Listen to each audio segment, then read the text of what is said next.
بسم اللہ الرحمن الرحیم الحمدللہ والصلاة والسلام علی من لا نبی بعد اما بعد۔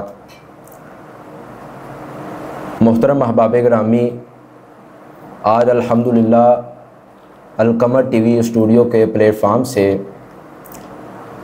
سفر نور کلاس کا آغاز ہو چکا ہے۔ آج الحمدللہ ہماری پہلی کلاس ہے اور اس کلاس کے اندر ہم انشاءاللہ بفضل اللہ تعالی اسلام کے بنیادی اصولوں کو سیکھیں گے۔ اسلام کے بنیادی اصولوں کو سیکھنے سے پہلے جو اسلام کا سب سے بنیادی رکن ہے عقیدہ توحید، ہم اس پر گفتگو کریں گے انشاءاللہ بفضل اللہ تعالی۔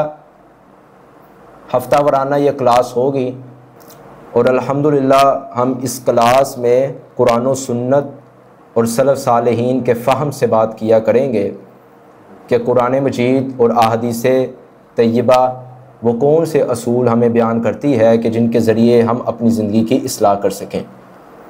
تو محترم احباب گرامی، آج الحمدللہ ہم عقیدہ توحید پر بات کریں گے اور یہ ایک بہت وسیع اور ایک بہت جامع موضوع ہے۔ عقیدہ توحید سب سے پہلے تو اسلام کے جو بنیادی 5 اراکین ہے ان میں سے پہلا جو جس کا شمار ہے وہ عقیدہ توحید ہے۔ سب سے پہلے تو ہم یہ جانیں گے کہ عقیدہ توحید کی لغوی اور اصطلاحی تعریف کیا ہے، کہ عقیدہ توحید کہتے کس کو ہیں۔ تو اگر آپ عربی کی جو لغت کی کتابیں ہیں ان سے اگر آپ دیکھیں تو عقیدہ توحید کا معنی ہوتا ہے الافراد۔ الافراد کا معنی ہے کہ اکیلا ہونا، یکتا ہونا، تنہا ہونا۔ اگر اس کی اصطلاحی تعریف کی جائے تو امام ابن القیم رحمہ اللہ تعالیٰ اور اسی طرح امام ابن تیمیہ رحمہ اللہ تعالیٰ نے بڑی پیاری تعریف کی ہے۔ وہ کہتے ہیں افراد تعالی بالعبادہ، کہ اللہ ذو الجلال کو عبادت کی تمام اقسام میں سے اکیلا جاننا، یکتا پہچاننا۔ یعنی کیا مطلب؟ کہ اللہ ذو الجلال توحید ربوبیت، توحید الوہیت اور توحید اسماء و صفات کے اندر اللہ ذو الجلال کو تنہا ماننا، یہ توحید کی شرعی تعریف ہے۔ اور اسی طرح توحید کی آگے اقسام بھی بنائی گئی ہیں۔ توحید 3 اقسام پر مشتمل ہے۔ پہلی جو قسم ہے وہ ہے توحید ربوبیت کی۔ سب سے پہلے ہم یہ سمجھیں گے کہ توحید ربوبیت کس کو کہا جاتا ہے اور یہ کیا ہے۔ تو محترم احباب گرامی، توحید جو ربوبیت ہے وہ یہ ہے کہ اللہ کی ذات کے متعلق یہ اقرار کرنا کہ تنہا وہی پوری کائنات کا خالق و مالک ہے، رازق ہے، مدبر ہے، کائنات کے نظام کو چلانے والا ہے۔ یہ جو قسم ہے یہ توحید ربوبیت کی قسم ہے۔ اس توحید ربوبیت کے اندر انسان نے یہ اقرار کرنا ہوتا ہے کہ اللہ کی ذات کے متعلق جو افعال ہیں، اگر آسانی سے ہم آپ کو بات سمجھانا چاہیں تو آسانی سے یہ بات اس کی ہوگی کہ اللہ اپنے افعال کے اندر اکیلا ہے۔ یعنی اللہ کے افعال میں سے کیا ہے؟ اللہ کا آسمانوں کو بنانا، زمین کو بنانا، انسان اور جنات، حیوانات، نباتات کو بنانا، کو پیدا کرنا۔ اپنے افعال کے اندر اللہ ذوالجلال تنہا ہے، کسی کا ہم شریک نہیں ہے، کسی کا ہم پلہ نہیں ہے۔ اب یہاں سمجھنے والی بات ہے کہ توحید ربوبیت کا اقرار ہی کر لینے سے انسان کامل مسلمان بن جائے گا یا نہیں بنے گا۔ تو اسی طرح اگر توحید ربوبیت کا انسان اقرار کر لے، توحید الوہیت کی، توحید اسماء و صفات کی انسان نفی کر دے تو انسان مکمل مسلمان نہیں ہو سکتا۔ مکمل تو بڑی دور کی بات ہے، وہ مسلمان ہو ہی نہیں سکتا، کیونکہ اللہ ذو الجلال نے قرآن مجید کے اندر فرمایا ہے قُلْ مَن يَرْزُقُكُم مِّنَ السَّمَاءِ وَالْأَرْضِ أَمَّن يَمْلِكُ السَّمْعَ وَالْأَبْصَارَ وَمَن يُخْرِجُ الْحَيَّ مِنَ الْمَيِّتِ وَيُخْرِجُ الْمَيِّتَ مِنَ الْحَيِّ وَمَن يُدَبِّرُ الْأَمْرَ فَسَيَقُولُونَ اللَّهُ۔ اللہ ذو الجلال نے فرمایا ہے کہ جو کفار تھے، مشرکین تھے، کفار نے توحید ربوبیت کا اقرار کیا تھا، توحید الوہیت کا انکار کر دیا تھا۔ مشرکین کیا کہتے تھے؟ ابو جہل، ابو لہب، ابو طالب کیا کہتے تھے؟ اللہ ذو الجلال نے قرآن مجید کے اندر فرمایا، میرے محبوب پیغمبر صلی اللہ علیہ وسلم ان سے آپ پوچھیں کہ آسمان اور زمین میں بارش، آسمان سے بارش برسانے والا کون ہے؟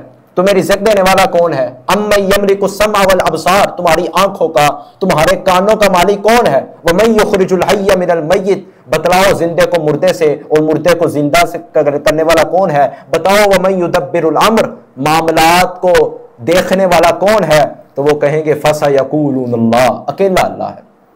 کفار توحید ربوبیت کو مانتے تھے، وہ مانتے تھے کہ اللہ ایک ہے، مگر ان کے عقیدے میں بغار کیسے پیدا ہوا؟ توحید الوہیت کا انہوں نے انکار کر دیا۔ یہ پہلی قسم ہے توحید ربوبیت کی۔ اسی طرح قرآن مجید کے اندر اللہ ذوالجلال نے ایک اور مقام پر فرمایا ہے کہ قُل لِمَنِ الْأَرْضُ وَمَنْ فِيهَا إِن كُنتُمْ صَادِقِينَ، میرے محبوب ان سے پھر پوچھئے کہ زمین و آسمان کا مالک کون ہے؟ وہ آپ کو یہی کہیں گے سَيَقُولُونَ اللَّهُ، اکیلا اللہ ہے، کہ اللہ کا کوئی شریک نہیں ہے۔ وہ یہ مانتے تھے مگر وہ توحید الوہیت کا انکار کرتے تھے۔ توحید ربوبیت یہ بہت اہم قسم ہے توحید کی۔ اسی طرح جو دوسری بنیادی قسم ہے وہ ہے توحید الوہیت کی۔ توحید الوہیت کس کو کہا جاتا ہے؟ توحید الوہیت اس کو کہا جاتا ہے کہ انسان اپنی عبادات، اپنے افعال کے اندر اللہ کو اکیلا مانتا ہو۔ مثال کے طور پر اگر آسانی سے آپ کو بات سمجھاؤں تو آسانی سے اس کا مطلب یہ بنے گا کہ انسان جو نماز پڑھتا ہے، نماز صرف اور صرف اللہ ذوالجلال کے لیے پڑھے۔ انسان جو روزہ رکھتا ہے، زکوٰۃ دیتا ہے، حج کرتا ہے، یعنی عبادات کی جتنی بھی قسمیں ہیں، عبادات کی جمیع اقسام میں اللہ ذوالجلال کو تنہا ماننا، یہ توحید الوہیت ہے۔ مشرکین مکہ اس میں آ کر پھنس چکے تھے۔ مشرکین مکہ کے عقیدے کا جہاں سے بگاڑ شروع ہوا وہ توحید الوہیت سے تھا۔ توحید الوہیت کا انہوں نے انکار کیا۔ یہ توحید کی دوسری قسم ہے کہ جس کا نام ہے توحید الوہیت۔ اسی طرح توحید کی تیسری قسم ہے توحید اسماء و صفات۔ اس کا مطلب یہ ہے کہ اللہ ذوالجلال کے وہ اسماء، اللہ ذوالجلال کی وہ صفات جو اللہ نے قرآن میں خود بیان کی ہیں یا پیارے پیغمبر علیہ الصلوۃ والسلام کے ذریعے بیان کروائی ہیں۔ کیونکہ اللہ ذوالجلال کی جس طرح صفت ہے سننا، اللہ کا دیکھنا، اللہ کا سخاوت کرنا، اللہ کا محبت کرنا، اور اسی طرح اللہ کا حیا کرنا، یہ اللہ کی صفات ہیں۔ ان صفات کو ماننا بغیر تمثیل کے، بغیر تشبیہ کے، بغیر تعطیل کے، بغیر تحریف کے، بغیر تکییف کے، ان پر ایمان لانا، یہ توحید و اسماء و صفات ہے۔ انسان اگر توحید ربوبیت کو مانتا ہے، توحید الوہیت کو مانتا ہے، اگر توحید اسماء و صفات میں سے اللہ کی ایک صفت کا بھی انکار کر دیا وہ مسلمان نہیں ہو سکتا۔ یہ بنیادی اصول ہے توحید اسماء و صفات۔ اب یہ بھی آپ بات سمجھ لیں کہ جو میں نے آپ کو بات کی تھی کہ توحید اسماء و صفات کے اندر تکییف ہے، اسی طرح تمثیل ہے، اسی طرح تشبیہ ہے۔ یہ بھی آپ کو میں بات سمجھاؤں کہ تمثیل اور تشبیہ، تعطیل، تحریف اور تکییف کو کیا کہتے ہیں؟ اچھا، جو تعطیل کا مطلب ہے نا، تعطیل کہتے ہیں کسی چیز کی مکمل نفی کر دینا۔ ملحدین نے یا داخلیوں نے یہ کام کیا کہ اللہ کی صفات ہیں، ایک تو ماننا ہے، انہوں نے مانا بھی نہیں، انہوں نے اللہ کی صفات کا کلی طور پر انکار کر دیا۔ یہ ہے تعطیل۔ اور تحریف کیا ہے؟ اللہ ذوالجلال کی صفات کو بدل دینا۔ مثال کے طور پہ غصہ کرنا اللہ کی صفت ہے، غضب الہی اللہ کی صفت ہے، مگر اس صفت کو ارادت و انتقام میں لے جانا، یہ مراد یہ ہے کہ اس قسم کو ہم نے بدل دیا ہے، اصل سے بدل لینا، یہ تحریف کہتے ہیں۔ اور تکییف کس کو کہتے ہیں؟ تکییف کہتے ہیں کسی چیز کی کیفیت بیان کرنا۔ اب مثال کے طور پہ اللہ ذوالجلال نے سورۃ الرحمن کے اندر بڑی پیاری بات کی ہے، الرحمن علی العرش استویٰ، رحمان عرش پر مستوی ہے۔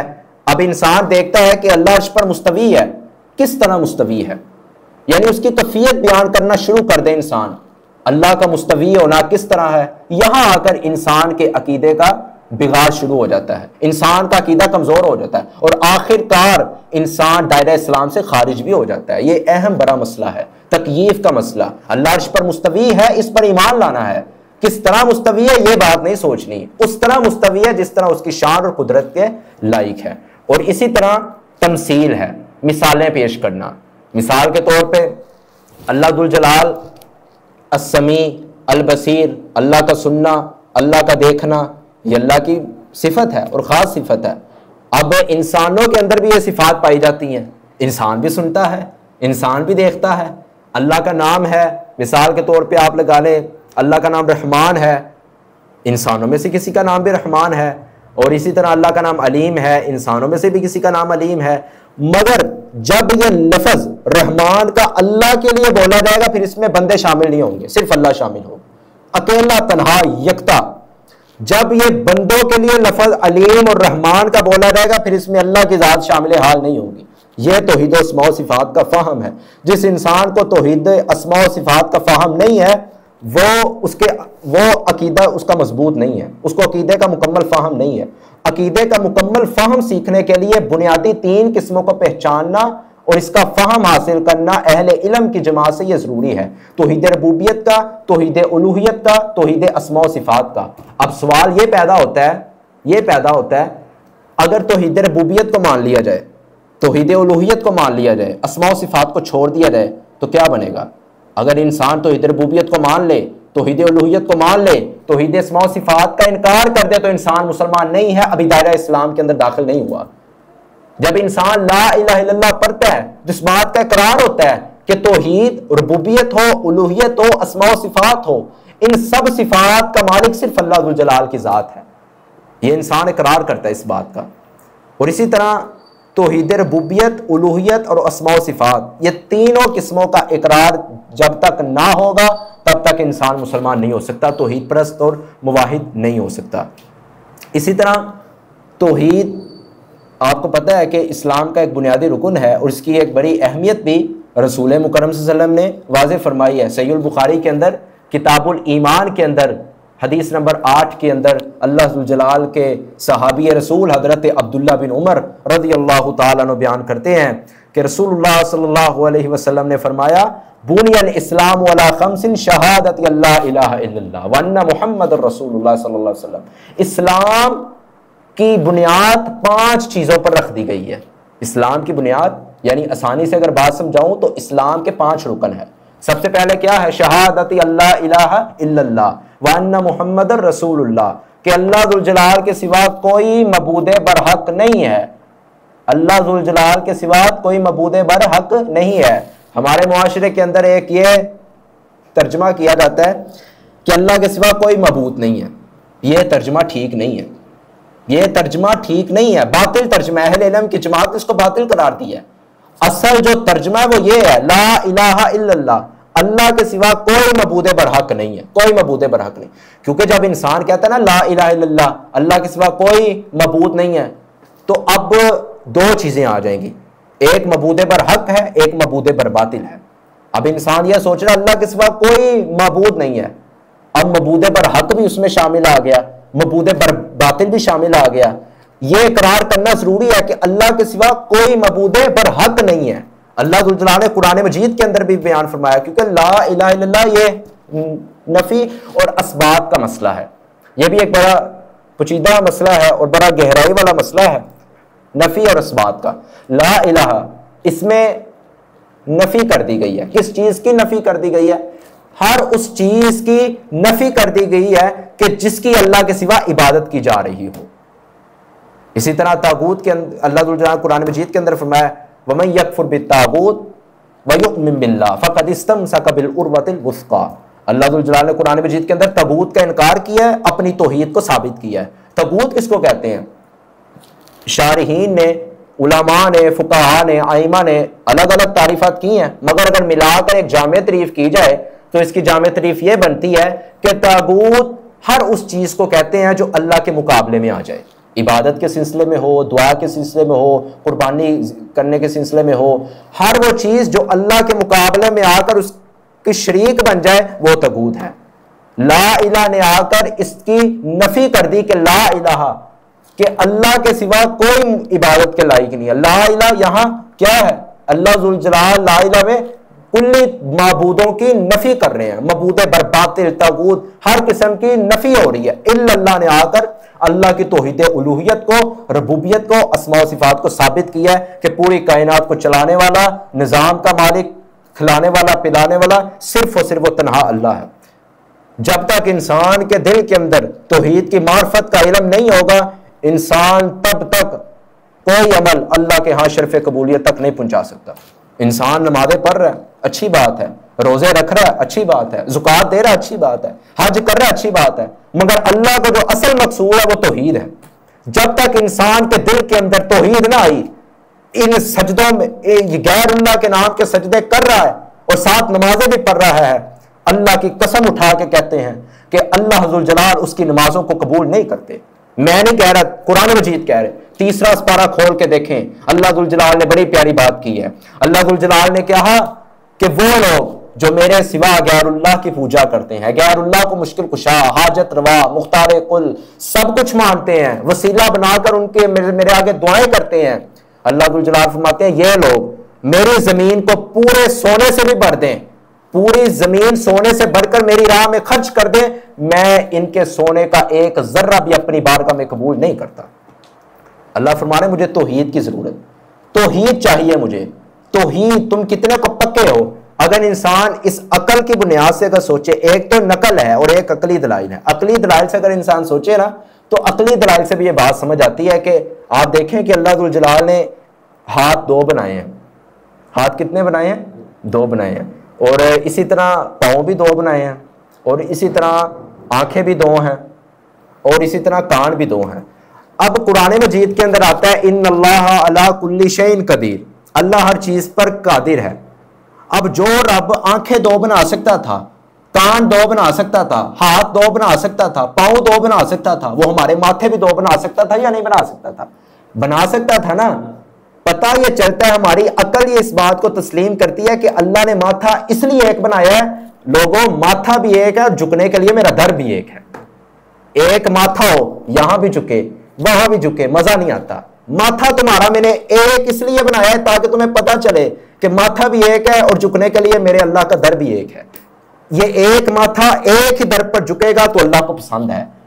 ایک توحید پرست اللہ کو اتنا پسند ہے کہ اگر وہ زمین پر چلتا ہے اللہ اس کی طرف دیکھ کے خوش ہوتے ہیں کہ یہ میرے توحید کا علمدار ہے، توحید کا لمبردار ہے یہ میرا۔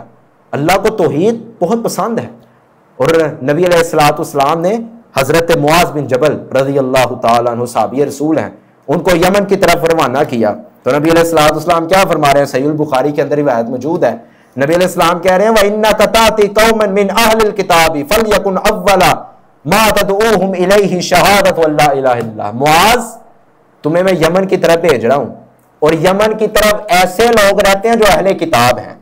نبی علیہ السلام نے کہا فَلْيَكُنْ أَوَّلَ مَا تَدْعُوهُمْ إِلَيْهِ، سب سے پہلے جا کر دعوت نماز کی نہیں دینی، سب سے پہلے معاذ جا کر دعوت یہ نہیں کہنا کہ زکات لے آؤ، نہیں کہنا، سب سے پہلے یہ نہیں کہنا حج کرو، سب سے پہلے ان کو دعوت دینی ہے فَلْيَكُنْ أَوَّلَ مَا تَدْعُوهُمْ إِلَيْهِ شَهَادَةُ أَن لَّا إِلَٰهَ إِلَّا اللَّهُ۔ سب سے پہلے ان سے اقرار کروانا ہے کہ اللہ اپنی توحید ربوبیت میں، توحید الوہیت میں، توحید اسماء و صفات میں اکیلا ہے اور اس کا کوئی ہم پلہ اور کوئی شریک نہیں۔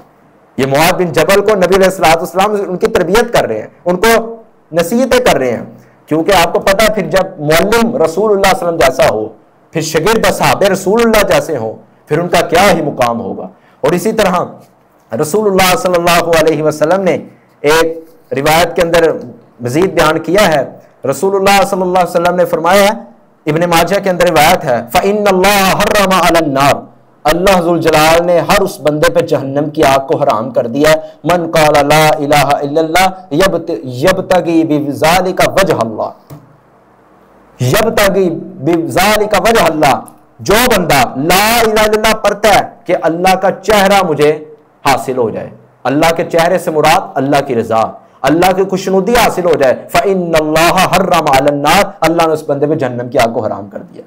اب اسی طرح نبی علیہ الصلوۃ والسلام نے فرمایا من ماتا، کہ جو بندہ فوت ہو جائے اس حالت میں کہ لا یشرک باللہ شیئا داخل الجنہ، جو بندہ اس حال میں فوت ہو جائے کہ اس نے پوری زندگی اللہ کے ساتھ شرک نہیں کیا، داخل الجنہ، وہ جنت میں داخل ہو گیا۔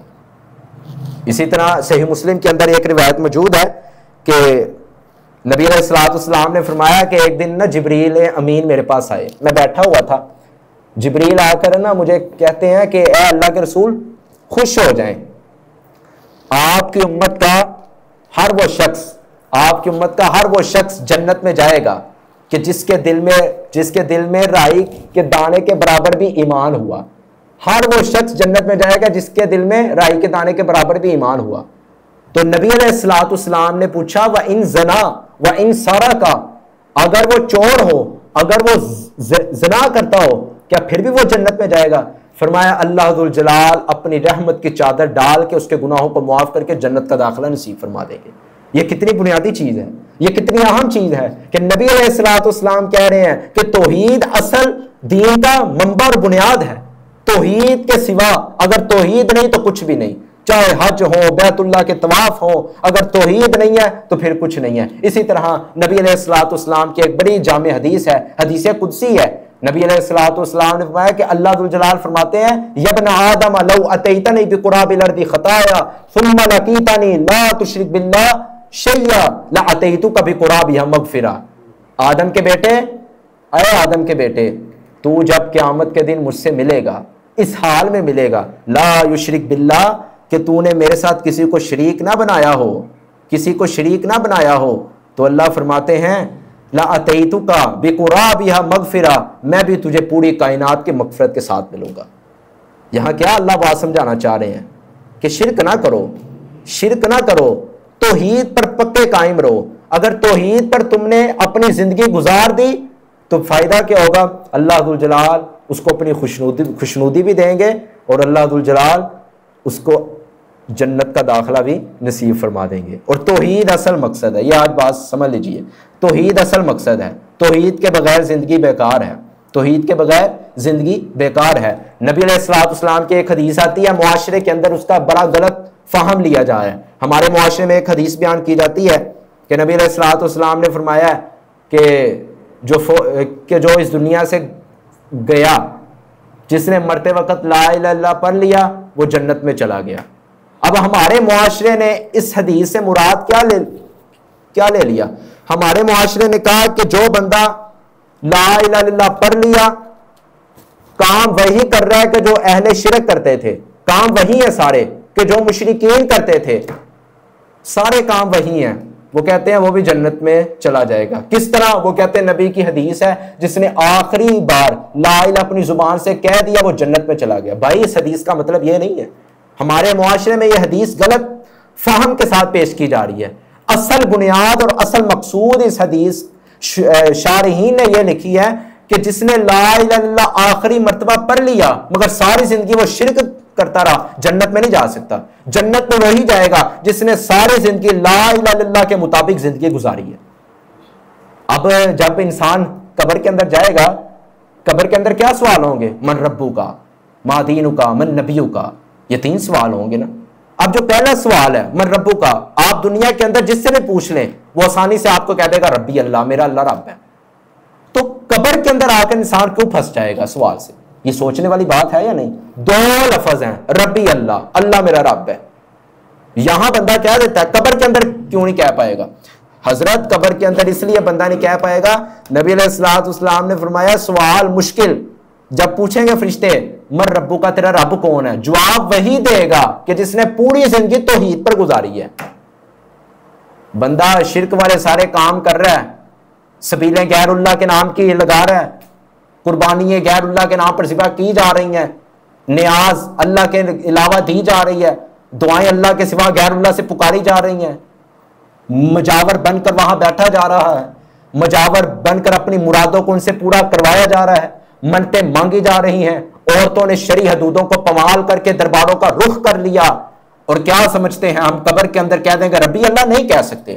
ربی اللہ وہی کہے گا جس نے ساری زندگی سر جھکایا تو صرف اللہ کے آگے جھکایا، غیر اللہ کے آگے اس کا سر نہیں جھکا۔ یہ اللہ کو جو مواحد بندہ، یہ اللہ کو بڑا پسند ہے، یہ بڑا پسند ہے اللہ کو مواحد بندہ۔ اور ایک حدیث میں نے پڑھی، ایک حدیث پڑھ کے میرے رون کے کھڑے ہو گئے کہ اللہ توحید والے سے اتنی محبت کرتا ہے، اتنی محبت کرتا ہے۔ نبی علیہ الصلوۃ والسلام نے فرمایا کل قیامت کا دن ہوگا، کل قیامت کا دن ہوگا، ایک آدمی آئے گا، صحیح مسلم کی حدیث ہے، اللہ اس بندے پر اپنی رحمت کی چادر ڈال دیں گے، سبحان اللہ، اللہ اس بندے پر اپنی رحمت کی چادر ڈال کر پوچھیں گے فلاں تم نے فلاں فلاں گناہ کیا تھا، مجھے پتا ہے۔ اب بندہ شرمندگی کے ساتھ کھڑا ہوا ہے، اللہ فرمائیں گے تیری ماں کو نہیں پتا تھا، تیرے باپ کو نہیں پتا تھا۔ کمروں کے اندر جا جا کر، جو تنہائیوں کے اندر، یہ میں اپنے سے مفہوم بیان کر رہا ہوں، کمروں میں جا جا کے جو تنہائیوں میں تو نے گناہ کیا تھا کنڈیاں لگا لگا کر، تیری ماں کو نہیں پتا تھا، مگر میں تب بھی دیکھ رہا تھا، کیونکہ میں نے قرآن میں کہا علم یا علم بھی ان اللہ یرا، جہاں بھی ہو وہاں میں دیکھوں گا۔ میری آنکھ تمہیں پا سکتی ہے مگر تمہاری آنکھیں مجھے نہیں پا سکتی۔ یہ اللہ کی ایک شان ہے، ایک اللہ کا مقام ہے۔ اور اسی طرح پھر تو جب اللہ نے پوچھا تو وہ شرمندگی کے ساتھ کہنے لگ پڑا کہ اللہ میرے سے گناہ ہو گئے، حدیث کے الفاظ ہیں، اللہ فرمائیں گے جاؤ تمہیں ہم نے جنت کا داخلہ نصیب کر دیا۔ وہ پھر پوچھے گا، وہ کہے گا اللہ میں نے ساری زندگی تیری بغاوتیں کی ہیں، ساری زندگی تیری نافرمانیاں کی ہیں، جنت میرے کس لیے اللہ تو نے دے دی؟ میرے میں کیا ایسی خوبی تھی کہ تو نے گناہوں کے اوپر اپنی معافیوں کے قلم پھیر کے مجھے جنت کا داخلہ نصیب فرما دیا؟ اللہ فرمائیں گے خوبی صرف ایک تھی اور وہ توحید کی خوبی تھی، خوبی صرف ایک تھی، تو نے ساری زندگی اپنا سر صرف میرے آگے جھکایا، گناہگار تو بڑا تھا مگر ساری زندگی تیرا سر میرے آگے جھکا ہے۔ تو اس لیے جس انسان کے دل کے اندر توحید ہو، اللہ ذوالجلال اس بندے سے بڑی محبت کرتا ہے، اور جس دل کے اندر توحید نہ ہو، اللہ کی قسم چہرے کے اوپر اگر سجدوں کے نشانات بھی پڑ جائیں، اگر سجدے کر رکوع کر وہ جو کمروں میں درد بھی نکل آئے، اور اسی طرح رکوع کر کے سجود کر راتوں کو انسان لمبا قیام کر رہا ہے، گھٹنوں کے اوپر بھی اگر نشان پڑ جائیں، پاؤں کے ٹخنوں پر بھی نشان پڑ جائیں، اللہ کی قسم یہ نشانات اللہ کے ہاں کوئی قبولیت کے نام نہیں رکھتے، اللہ کے ہاں کوئی ان کی قدر و قیمت نہیں ہے جب بندہ توحید سے خالی ہو۔ توحید اگر انسان کے اندر نہیں ہے تو یہ پڑے ہوئے سجدوں کے نشانات، یہ تھکی ہوئی انسان کی کمریں، یہ گھٹنوں اور ٹخنوں پر پڑے ہوئے نشانات، یہ سجدے کر رکوع کر اگر انسان شرک سے نہیں بچتا، اللہ کی توحید کا اس کو علم نہیں ہے، اللہ کی معرفت کا علم نہیں ہے، ایک کو مانتا ہے مگر دنیا داروں کو بھی مانتا چلا جا رہا ہے، سجدے اس کو بھی کر رہا ہے، فلاں کو بھی کر رہا ہے، فلاں کو بھی کر رہا ہے، تو اللہ کے رسول صلی اللہ علیہ وسلم نے فرمایا اس کا اللہ کوئی بھی عمل قبول نہیں کرتا۔ اور حضرات کل قیامت کے دن اللہ کے رسول صلی اللہ علیہ وسلم فرماتے ہیں جہنم سے اللہ ہر اس بندے کو نکالے گا کہ جس کے دل کے اندر رائی کے دانے ذرے کے برابر بھی ایمان ہوگا۔ نبی علیہ الصلوۃ والسلام کی صحیح مسلم کے اندر آپ جا کے دیکھ سکتے ہیں، صحیح مسلم کے اندر کتاب الایمان کے اندر نبی علیہ السلام کا فرمان ہے الشرک باللہ، جس نے اللہ کے ساتھ شرک کیا نہ تو قیامت کے دن جہنم سے وہ نکلے گا، اور نہ میں پیارے پیغمبر اس کی شفاعت کروں گا، نہ تو پیارے پیغمبر کی شفاعت کا حقدار ہے، اور نہ ہی اس کو اللہ کی خوشنودی ملے گی، اور نہ ہی وہ جنت کا سرٹیفکیٹ ہمیشہ جہنم میں جلتا رہے گا۔ اور اس لیے حضرات ہمیں چاہیے کہ ہم توحید کو اپنائیں، توحید کے فہم کو سیکھیں، اہل علم علماء سے سیکھیں، ایرے گہرے سے نہیں کہ جس کے منہج کا پتہ ہے اس سے جا کے توحید سیکھیں کہ توحید کی معرفت کیا ہے، توحید کی اصل کیا ہے، توحید الوہیت کیا ہے، توحید ربوبیت کیا ہے، توحید اسماء و صفات کیا ہے، یہ مسائل سیکھیں، کیونکہ جو توحید ہے یہ مومن کا زیور ہے، توحید مومن کا زیور ہے، توحید جنت میں جانے کے لیے چابی ہے، توحید جنت میں جانے کا ایک سبب ہے، توحید مومن کا ایک زندگی کا ایک بہت بنیادی اصول ہے کہ جس کے اوپر انسان کی پوری زندگی کھڑی ہوتی ہے۔ اللہ ذوالجلال سے دعا ہے کہ اللہ ذوالجلال ہمیں توحید کا فہم عطا فرمائے، اور اللہ ذوالجلال توحید الوہیت کا، ربوبیت کا، اسماء و صفات کا جو فہم ہے کما حقہ اس کو حاصل کرنے کی توفیق عطا فرمائے، اور اسی طرح اللہ ذوالجلال ہمیں کما حقہ اسی طرح دین کی تبلیغ کرنے کی توفیق عطا فرمائے، اور شرک سے، خرافات سے، بدعات سے اللہ ذوالجلال ہمیں محفوظ فرمائے، اور ہمیشہ اللہ ذوالجلال ہمارے ایمان کی حفاظت فرمائے۔ اقول قولی ھذا استغفر اللہ لی ولکم وآخر دعوانا ان الحمد للہ رب العالمین۔